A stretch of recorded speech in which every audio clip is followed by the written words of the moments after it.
नमस्कार बच्चों, आइए आपका फिर से स्वागत है मेरे YouTube चैनल में, जिसमें मैं आपको गृह विज्ञान से संबंधित पाठ्यक्रमों का अभ्यास वीडियो के प्रस्तुति माध्यम से समझा रही हूँ, पढ़ा रही हूँ।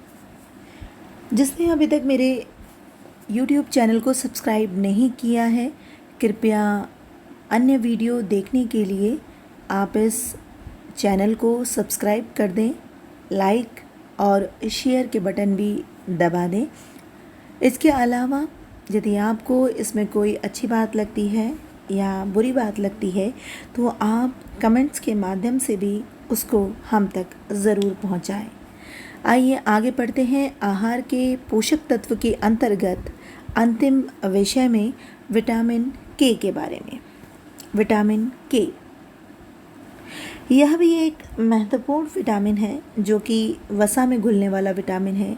इस विटामिन की खोज डॉम और शेनहेडर ने की थी। इस विटामिन की खोज मुर्गी के बच्चों में होने वाले रक्तस्राव यानी ब्लीडिंग के कारणों को जानने के संदर्भ में हुई थी। बाद में ज्ञात किया गया कि इस वर्ग के 2 विटामिन होते हैं जिसे क्रमशः K1 तथा K2 कहा जाता है। इनमें से विटामिन K1 तो विभिन्न हरी पत्ती वाली सब्जियों तथा कुछ पेड़ों की हरी पत्तियों में पाया जाता है, परंतु विटामिन K2 हमारे शरीर में आंतों में इंटेस्टाइन में विभिन्न बैक्टीरिया के साथ संश्लेषित रहता है। आइए जानते हैं इसको पाने के क्या क्या स्रोत हैं और वह क्या है।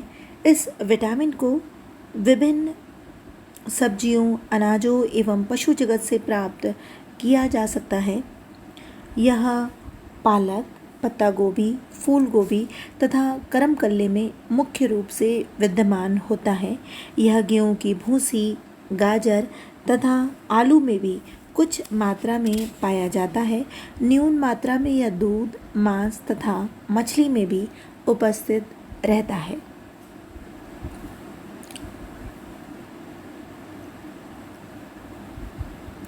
आइए जानते हैं विटामिन के क्या कार्य हैं। यह एक महत्वपूर्ण विटामिन है जो रक्त में वह क्षमता पैदा करता है जिसके फलस्वरूप बहता हुआ रक्त जमकर थक्का बन जाता है तथा रक्त का बहना रुक जाता है। यह क्रिया रक्त में प्रोथ्रोम्बिन की उचित मात्रा में उपस्थिति के कारण होती है और यह अत्यंत आवश्यक है बच्चों, क्योंकि जब हमें छोटी या बड़ी चोट, घाव आदि लग जाते हैं तो उसमें हमारे शरीर में से खून का बहना प्रारंभ हो जाता है। यदि ये जो रक्त है, खून है, ब्लड है, समय से पूर्व ना रुके तो हमारे शरीर में रक्त की बहुत ज़्यादा मात्रा में हानि हो सकती है और कभी कभी इसके द्वारा हमारी जान भी जा सकती है। अतः प्रकृति द्वारा, प्रभु द्वारा स्वयं शरीर में ही इसकी संरचना है कि प्रोथ्रोम्बिन के कारण उस घाव वाले जगह में जहाँ कट लगा है या जहाँ चोट लगी है वहाँ पर रक्त का थक्का जम जाता है और थक्का जमने से यह मोटा ठोस आकार का हो जाता है। फिर रक्त को बहने का मार्ग नहीं मिल पाता और इससे रक्त की अत्यधिक हानि होने से बच जाती है। आइए बच्चों जानते हैं हेल्थ बेनिफिट विटामिन के कारण क्या क्या हमें परिणाम प्राप्त होते हैं। अतिरिक्त यह ऑस्टियोपोरोसिस को प्रिवेंट करता है, रिड्यूस एक्सेसिव मेंस्ट्रुअल फ्लो करता है, reduce menstrual pain, prevents haemorrhoiding in babies, protects the immune system, reduce the clotting of blood, prevents internal bleedings, relieve nausea during pregnancy, prevents biliary obstruction, regulates the blood sugar। ये अतिरिक्त और कार्य हैं जो vitamin के द्वारा हमारे शरीर में होते हैं। विटामिन के कमी के कारण जो हमने इसके लाभ बताए हैं वह इसकी कमी है कि यदि यह हमारे शरीर में सही मात्रा में उपस्थित नहीं होगा तो चोट आदि लगने पर बहता हुआ रक्त आसानी से नहीं रुकेगा और विटामिन के की कमी की अवस्था में यदि मसूड़ों को थोड़ी सी भी रगड़ लग जाए तो रक्त बहने लगता है। विटामिन के की कमी के परिणाम स्वरूप होने वाले इस रोग को गुप्त हाइपोप्रोथ्रोम्बोनीमिया कहते हैं।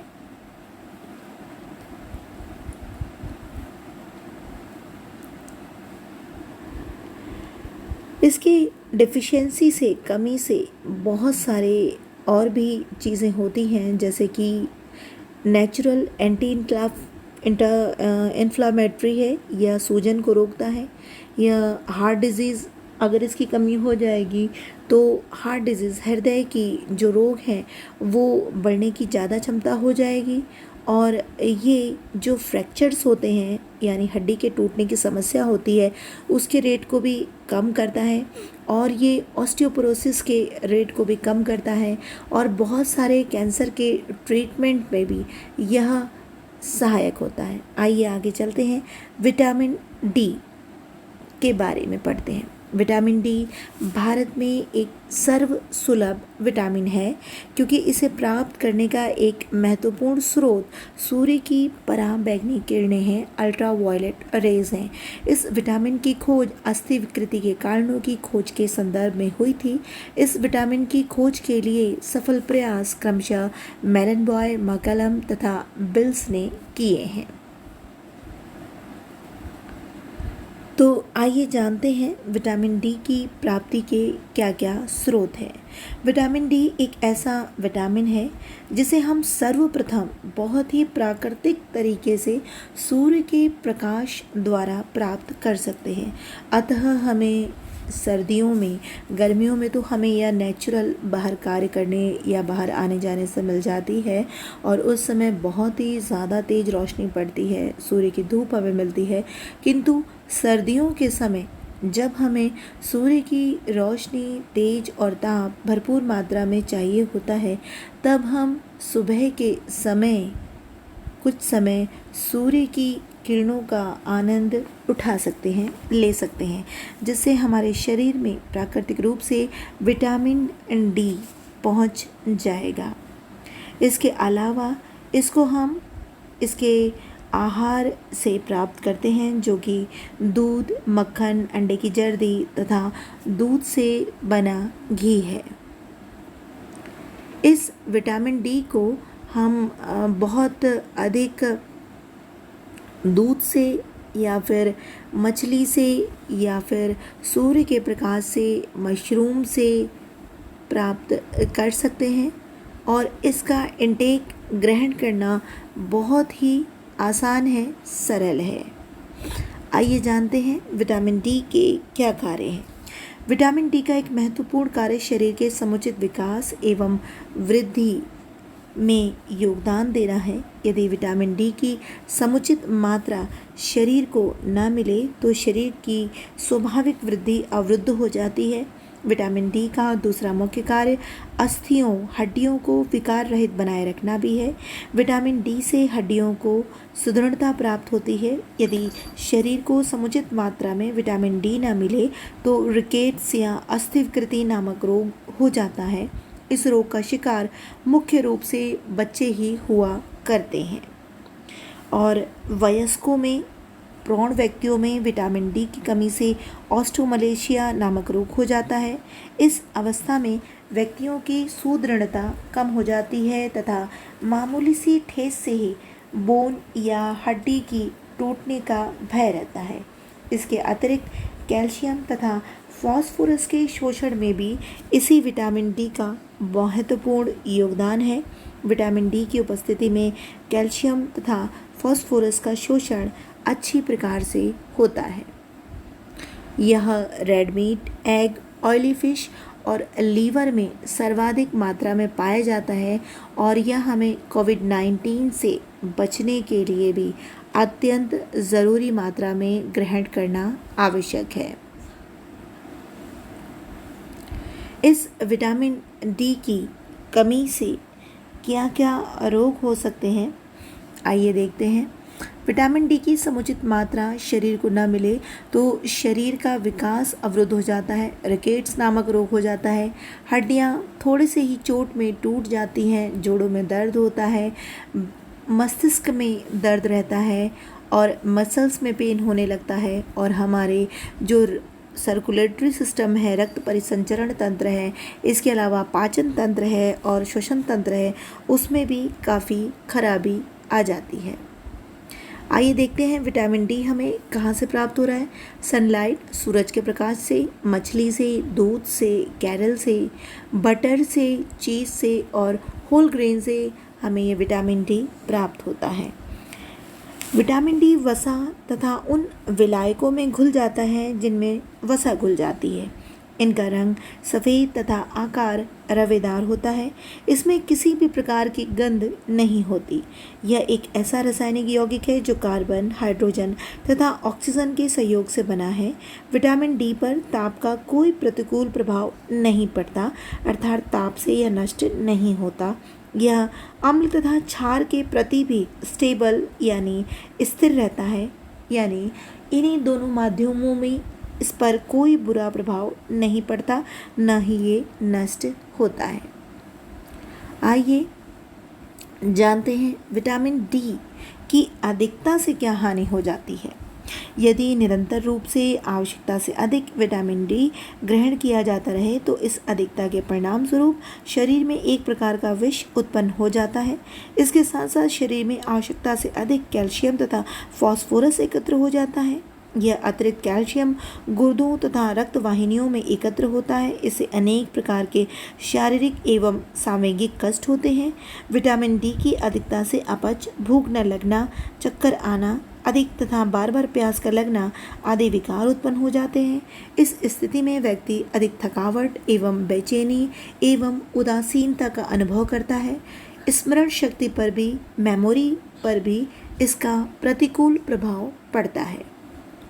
आइए अगले पोषक तत्व यानी अंतिम पोषक तत्व जल, वाटर, नीर के बारे में पढ़ते हैं। आहार का ये एक अनिवार्य तत्व है। जल नामक तत्व से प्रत्येक प्राणी भली भांति परिचित है। इसे पानी भी कहा जाता है। नीर, अम्बु, वाटर सभी इसी के नाम हैं। प्राणी मात्र के जीवन के लिए जल नितांत अनिवार्य है। वायु के समान ही जल के अभाव में भी किसी प्राणी का जीवित रहना संभव नहीं है। प्रत्येक प्राणी प्रतिदिन अनेक बार जल ग्रहण करता है। जल ही जीवन है। प्राणी मात्र को जल की आवश्यकता निरंतर रूप से बनी रहती है। यह आवश्यकता प्यास के रूप में प्रकट होती है। प्यास को बुझाने के लिए जल को ग्रहण करना पड़ता है। इसके अतिरिक्त हमारे भोजन में भी जल की पर्याप्त मात्रा होती है। सभी खाद्य सामग्रियों में जल की एक निश्चित भाग अंश जरूर होता है। मानव शरीर में भी पर्याप्त मात्रा में जल विद्यमान रहता है। हमारे शरीर में लगभग 70 से 75% जल ही है। शरीर के अतिरिक्त हमारे संपूर्ण पर्यावरण में भी जल की अधिकता है। हमारी संपूर्ण पृथ्वी में 3/4 भाग जल ही है। यह जल मुख्य रूप से समुद्र के रूप में विद्यमान है। इसके अतिरिक्त हमारे वायुमंडल में भी जल वाष्प की पर्याप्त मात्रा होती है। हमारे दैनिक जीवन के सभी क्रियाकलाप भी जल के द्वारा ही पूरे होते हैं।